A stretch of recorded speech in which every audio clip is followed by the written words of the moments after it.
Welcome, everyone. Shiyo, just hello in Cherokee, as we learned on our second adventure session with Cherokee Elder Gil Jackson. We're excited to offer this adventure series geared for young people, engaging for all ages. I'm Julie Judkins, the Education and Outreach Director here at the Appalachian Trail Conservancy. We, as all of you have been doing this year, have pivoted our regular education workshops for teachers and went virtual. So this week's hike through the Underground Railroad in Maryland is the 7th of our virtual hike up the trail. We started in Georgia with science and the habitats of rattlesnakes and are headed north to Maine, exploring different subjects connected to the trail in each state with local educators and partners, talking about flora, fauna, history, and culture. These sessions are a resource for educators, for students, for parents and guardians, for really anyone interested in learning more about these topics.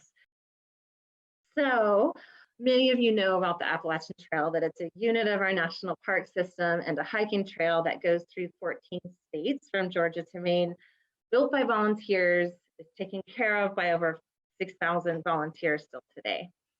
Our organization, the Appalachian Trail Conservancy, is a nonprofit that works with hundreds of partners like the Park Service or National Forest Service and all the volunteers and communities to make sure it's an experience that everyone can enjoy and learn from. We're thrilled to have William Jarmon Jr., who we're on the trail now, so we get to call him Bill. He was born in 1943 in Cambridge, Maryland. He received his bachelor's and master's from Bowie State College and University. Bill has taught 7th and 8th grade English, American history, world geography, and life science in the late 60s, and then went on to teach in Prince George's County public school system for 34 years as an elementary school classroom teacher, instructional supervisor, elementary instructional assistant, vice principal, and principal. I told him yesterday, like, we really hit the jackpot getting him to present for this series.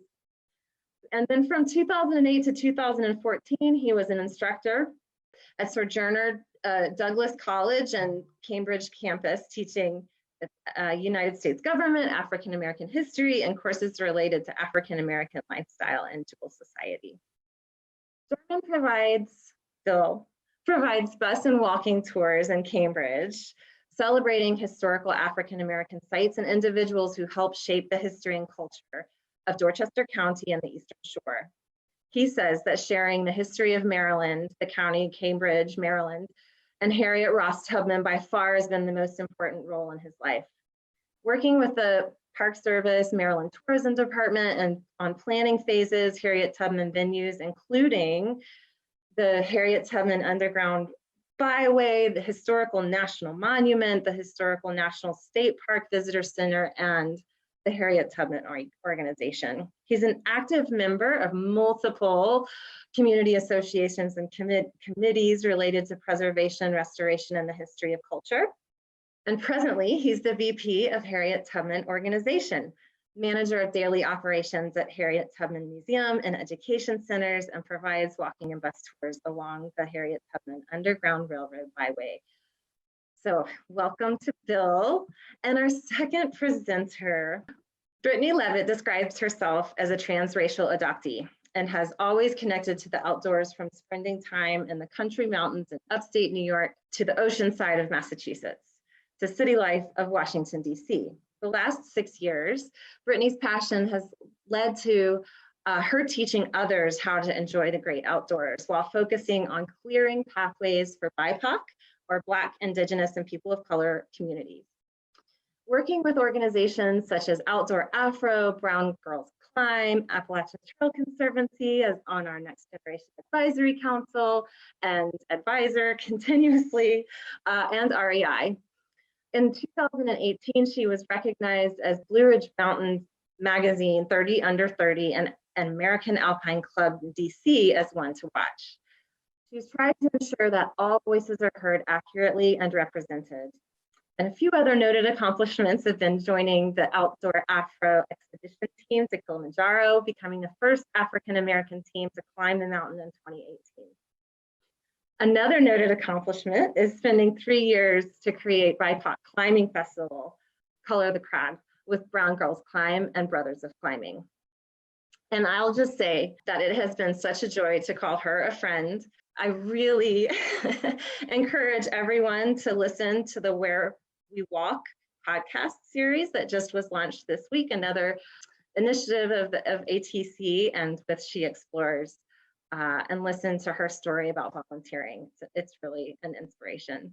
And with that, I'm going to kick it over to Bill to introduce our topic today. Thank you all so much. Good afternoon, everyone. And a special thanks to Appalachia for inviting me to speak with you on behalf of the Dorchester County Tourism Department, as well as the Harriet Tubman Museum. I first want to say that I decided to go first only because we were recognized by the English around 1630 here in Dorchester County. And by 1660, a county was carved out of this part of Maryland, which is called Dorset. And by 1669, Cambridge, Maryland became the county seat. So we are part of what we call the birth of the movement of African Americans here in the United States of America, from Jamestown to the county, to the Maryland border. And in many cases, we find that enslaved people in Virginia, when they passed a law that Blacks or people of color could not own land and it could be taken from them, many of them migrated to Delaware and to Maryland. Harriet Tubman, as we all know, was born around 1820. However, we don't have the exact date. But there's one thing I want to ask of you to really think about: the fact that here was a young person who learned at an early age about family and faith and community, and soon had a understanding of what freedom really meant. And she took it upon herself, questioning her family members and others why she was not free. And even after marrying her husband, which she thought that would be the crowning point in her life, she realized she still was not free. So Harriet had many trials and tribulations based upon what we call common sense. And that common sense was the fact that she questioned why things were the way they were. And there were many times she even questioned God and religion. Living on the Eastern Shore, and especially in Dorchester County, which today we call the heart of the Chesapeake Bay. And if you ever look at a map of the Delmarva Peninsula, you would see Dorchester County that just basically is stuck right out there. You'll see Cambridge. And basically speaking, it was considered to be the crown jewel of the Eastern Shore. The Native American population and the English got along quite well in this particular part of Maryland. However, once slavery was introduced, with the understanding that in many cases, we had small farms, and these small farms would have maybe one family of enslaved people. We did have about 4 or 5 families in Dorchester County, the Thompsons, and we also had the Linthicums, and we had the Harringtons, and we had the Baileys, who had large plantations. Another family were the Stewart. And so you find that the enslaved population was well known to these families, basically because they were the ones who were purchasing slaves to maintain their large enterprise. That enterprise could be the timber industry, which was quite prevalent in this particular area. The Native American population by 1780 had given up on living in this area and decided to move away to Pennsylvania, Ohio, and also upstate New York. However, Harriet, who was seeking freedom based upon the fact that she felt she had a God-given right to be free, and the fact that she enjoyed her family and community, but she had everything except the freedom. Twice she tried to convince her brothers to run away, and they decided that they were going to run away, but they chickened out and came back. The third time, when she learned that her sisters had been sold, she took it upon herself that she was going to escape. And she was able to escape from a community called Bucktown. If you see it on the map at the bottom of your monitor, and you would see that she made her way to Wilmington, Delaware. It was not easy, except the fact that she had people to help her along the way. In many cases, these were individuals who were part of the Quaker religion. And from Wilmington, Delaware, she made her way to Philadelphia. It was later that she learned from a gentleman named William Steele that there was such a thing as an underground railroad where people would go back and help other people to escape. Once she realized that, she took it upon herself to say that's what she wanted to do.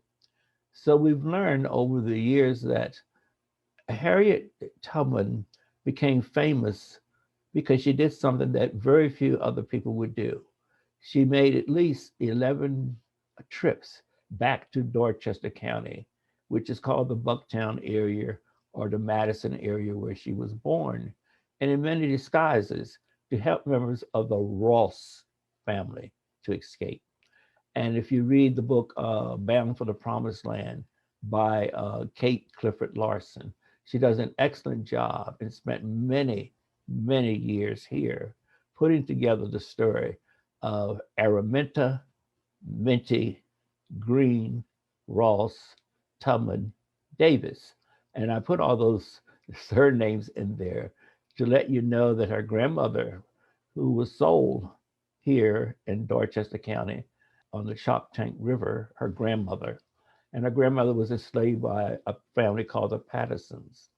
And that's where her mother was born, at the plantation of the Pattersons. And during this particular time, enslavement was, how can I put it, more of a venture of individuals buying and selling based upon the economy at that particular time. Also, you find that many small farmers would rent from those five major families that I just mentioned to you. They would rent slaves for a month, 2 months, maybe a year, or even 2 years. We even found evidence that slaves were rented out to individuals in Mississippi, in Louisiana, based upon the connection that the family had with other family members south of this particular area. But the selling of her sisters really convinced her that she had to escape even without her brothers. And once she made that escape, she decided to come back, as I mentioned, to help members of the Ross family, not the Tubmans. The Tubmans was a family that she married into. They were already married, free people, had land, had businesses, etc. So her first successful flight was with her niece, Keziah, and they made their way all the way to Detroit. And from Detroit, they went over to Canada and to the St. Catharines area of Canada. And then eventually, all of her other trips, and I must make this point very strong, she did not travel to and from Canada each time she came back for family members or family members. She would take them as far as Philadelphia, and then someone else would be responsible to get them to St. Catharines, Ontario, Canada. And we know they were there because they're in the census. And we grew up with many childhood books about Harriet Tubman. Around 2000, adults began to come to the area, artists, individuals who felt that they wanted to give justice to Harriet Tubman. Where I am, which is the Harriet Tubman Museum, it was created from a group of women, and in many cases they were, how can I put it, married to men who were literally biologically related to the Tubmans or the Rosses. But it was the Tubman side of the family that took the initiative to come together to share information about Harriet Tubman and her legacy, which we only grew up knowing that she just ran away. That's all we were ever told. As a matter of fact, being a part of the public school system, I never really got an idea as to who Harriet Tubman was. I'm sitting in a classroom with her descendants, both the Rosses and the Tubmans. And at the same time, sitting in the classroom with the Tubmans, who also migrated to Liberia, Africa. And those families are still represented here today. So if you know anything about William Tubman, who was the president of Liberia, Africa, for almost 30 years, which caused quite a bit of a ruckus in that country, which is still not settled down as it should. But at the same time, we do find this wonderful exploratory person who took many risks out of loneliness, out of prayer, and even though she was sick, found an opportunity to come back to Dorchester County to rescue her niece. And then 2 years later, her brothers in 1854, they escaped and she went all the way to Albany, New York, and then to Canada because of the Fugitive Slave Act. You were not free anywhere in the United States of America, so they went to Canada. Her last trip was her parents in 1857, and she came back for them and was able to escape. Now, the escapes here on the Eastern Shore was not easy, mainly because the land is flat, very few places to hide. So you definitely needed quite a few individuals to support you and help you during these escapes. She did not trust anyone, didn't trust John Brown, even though John Brown sought her out for her support.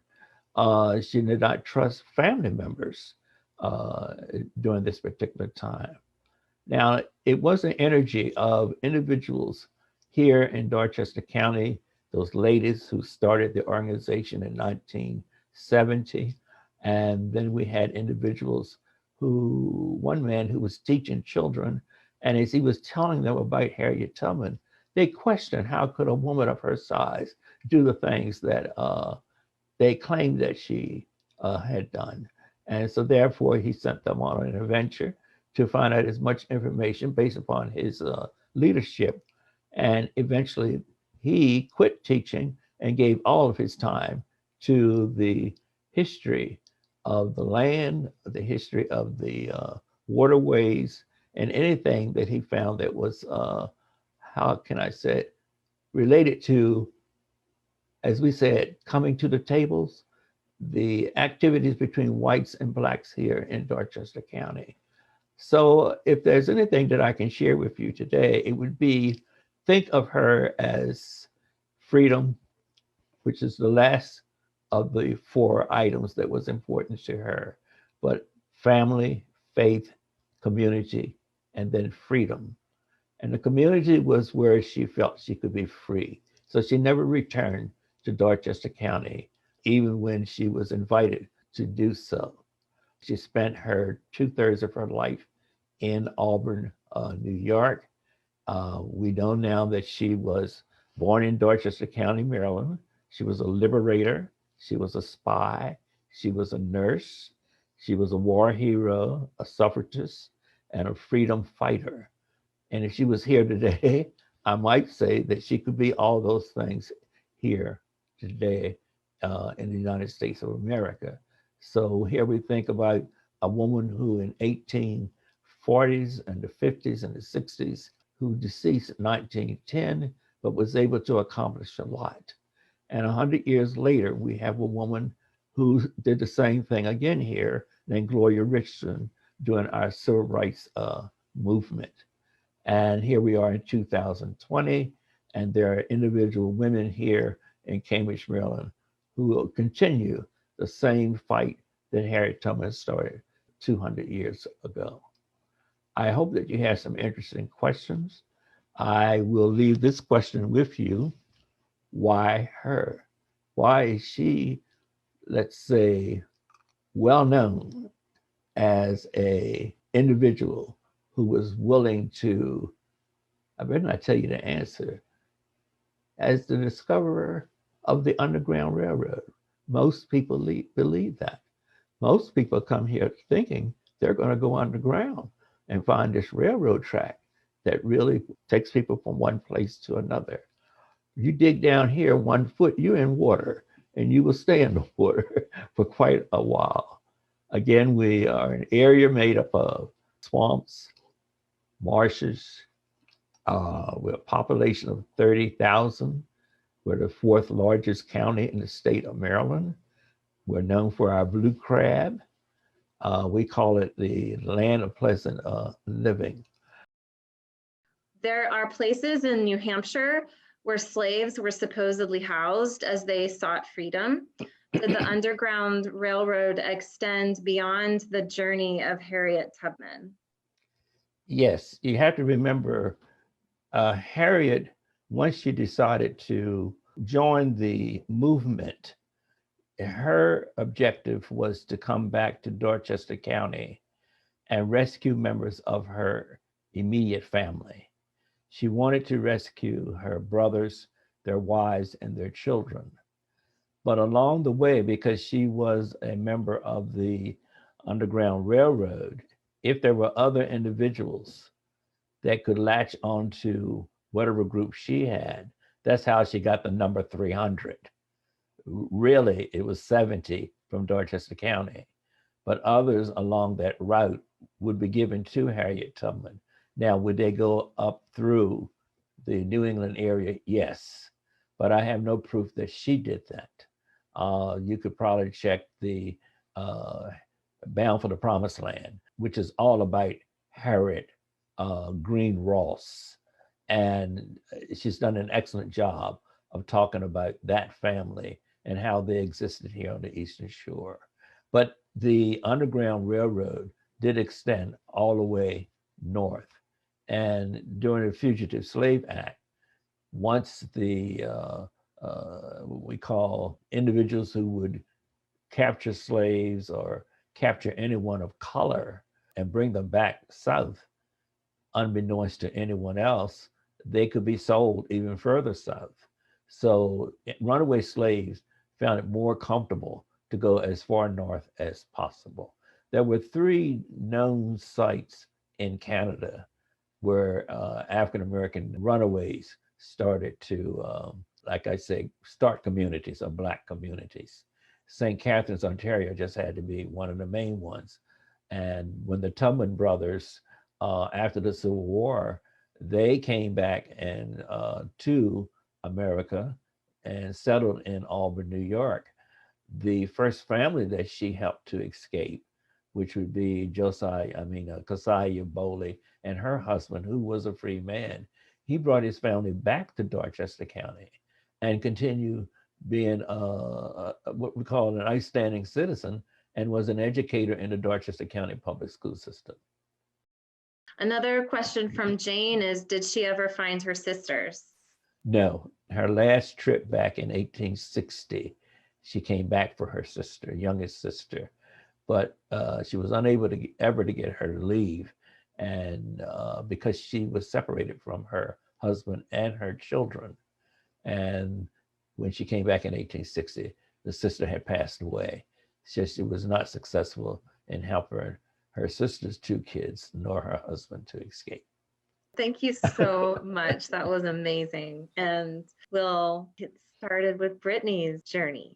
Well, start off, thanks, William, for your information. I always come back learning more about Harriet Tubman. As a Marylander, you always learn something new.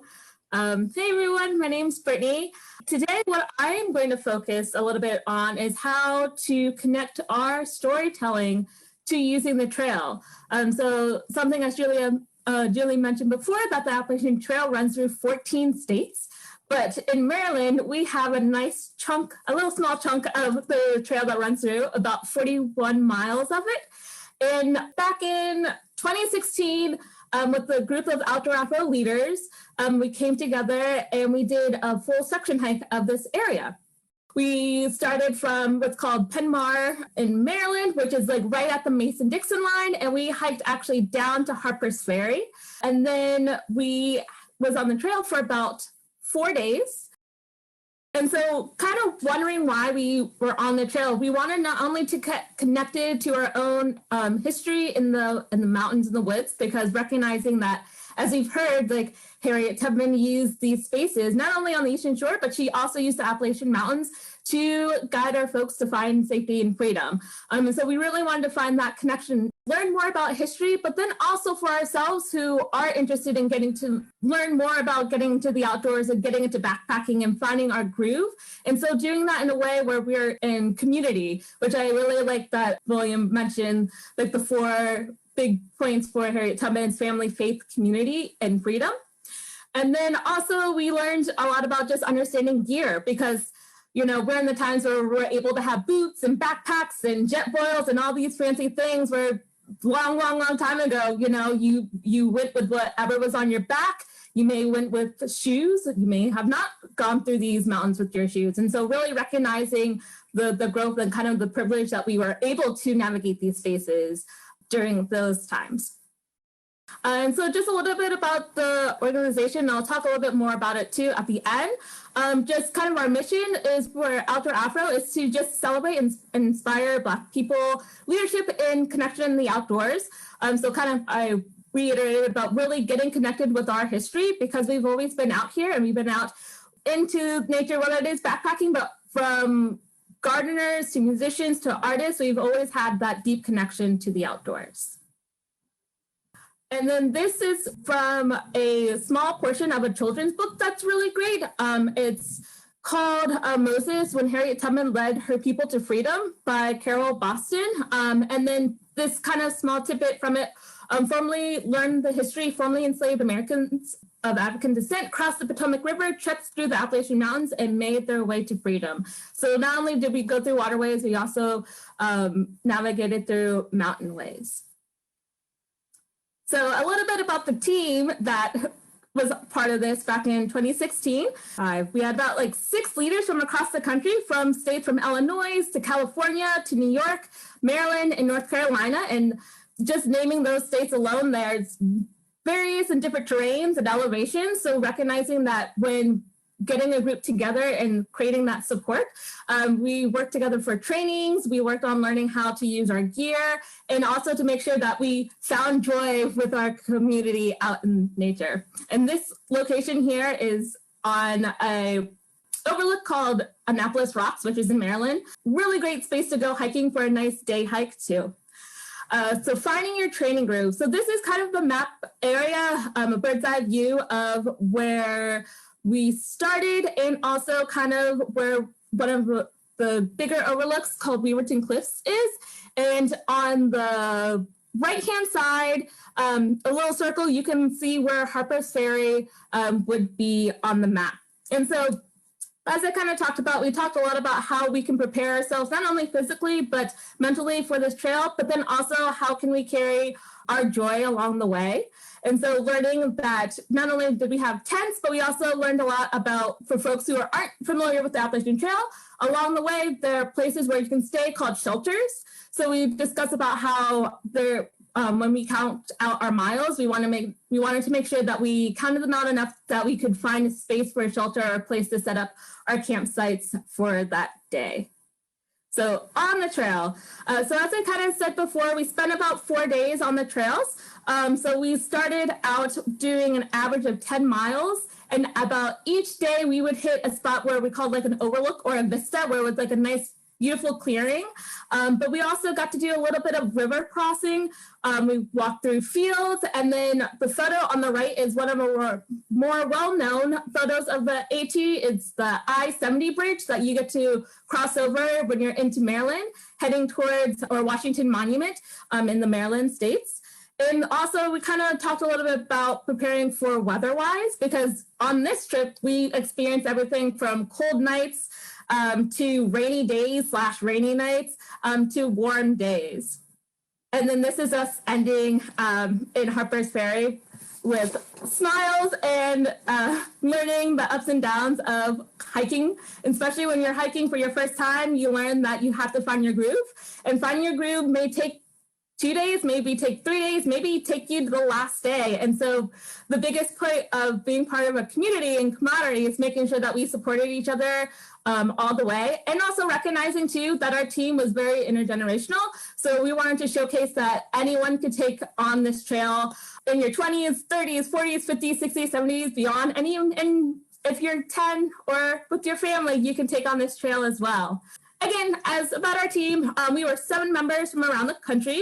And as I kind of stated before, we had different experience levels of backpacking, and that our motivation was really just to celebrate the joy of ourselves being on the trail, being outside, and also reconnecting with our ancestors and understanding the history of Harriet Tubman. And so we did like a conversation early on, this is like many years ago, where we talked about how the gear that we get to use nowadays, they didn't have that. So tents, you know, why do we tents? We discussed using tents in shelters. We brought tents just in case sometimes shelters get full. Also, or in case of emergency, we talked about the proper fitting of a backpack to make sure that we were comfortable going along the trails, and especially going through the rocky parts. And then we wanted to talk about making sure that when we were sleeping, that we would sleep warmly at night. And so we went through the motions of learning how to pack a sleeping bag properly and making sure that you can keep yourself warm, which you can use hot water in an Nalgene bottle to stuff in clothes in, and just making sure you had a comfortable fall sleep. And then understanding layer systems, because we also know that all of our bodies are completely different. So sometimes we need to start out in the morning with a nice base layer, and then we have an insulated layer, and then our nice outer layer. And then normally by midday, we'll probably have to take off 1 or 2 of those layers just to fluctuate. But we always wanted to make sure that we were staying nice and warm in those ways. And then also a big thing, as I kind of reiterate too, is just prioritize the understanding the journey that we were going through. You know, we made it to our destination, which was Harpers Ferry, but we also recognize it's also about every day and experiencing every day, and understanding that it's okay if we didn't make it to the end, and that we had our plan if we needed to leave early. But we wanted to make a community effort of understanding that, you know, we're in this together. So we were going to start the hike together, and we're going to end the hike together. The idea of encouraging agency, and so recognizing that, you know, we're all here, agency and defining leadership roles is kind of, we all are in it together. So a big thing was how we can check in on each other. So whether it was checking in from peer to peer, maybe you had a buddy on the trail that you would say, hey, I'm not feeling that great, I'm going to stop and take a snack. Or making a group effort and doing a group check-in and making sure that we were all in the same mental state and page and comfortability. And then just kind of self-checking in. So we had a conversation of making sure that when we wake up that we would check in with ourselves and making sure that we felt good that day, that we, you know, didn't feel too tired, or maybe we were feeling a little grumpy because something happened. And so really recognizing those are like baby steps to unify a team and unify a community is, you know, we all have our roles to take care of ourselves, but also to take care of each other. And then also at the bottom, I put, talk about leave no trace, but what we do when we talk about leave no trace, we kind of actually break it down from the 7 principles and actually word it and redefine it in a way that would suit our community needs and what we needed at that point. So understanding that we learned about fire regulations. We checked each other to make sure that we had baggies to make sure none of our trail snacks would end up, wrappers would end up on the trail. So instead of making it more like a protocol rule, we kind of made it we made community balance. And then we also kind of made up our own to make sure that we were taking care of the trail in our own way. What was really cool about this trip was that we had what's called solidarity events. So folks from around the country actually created their own hiking events, whether they took on 10 miles or they took on 5 or 2. But we called the solidarity event Underground Trail Mode. And folks posted on Facebook and on Instagram just their experience of just, as we were hiking along the Appalachian Trail, they were hiking along with us too. So we even had community across the country at that time, which was really beautiful. And being able to just to see the different experiences and connections of trails across the country. And so after just a little bit more about Outdoor Afro, started in 2009 as a blog by a lady named Rube Mapp. And from the blog, it now has blossomed to an amazing organization with over 90 leaders across 28 states. And for me, I've been part of this community space for the last 5 years, and it's just been a beautiful blossom just to watch and grow. And so for folks who are interested in finding a community space to meet up, our goal is to really to get our community outside and connect in those spaces. So sometimes it might be a local park, or it might be hopping on the trail or going to a national park. We define that being in outdoors and getting connected can mean so many different ways.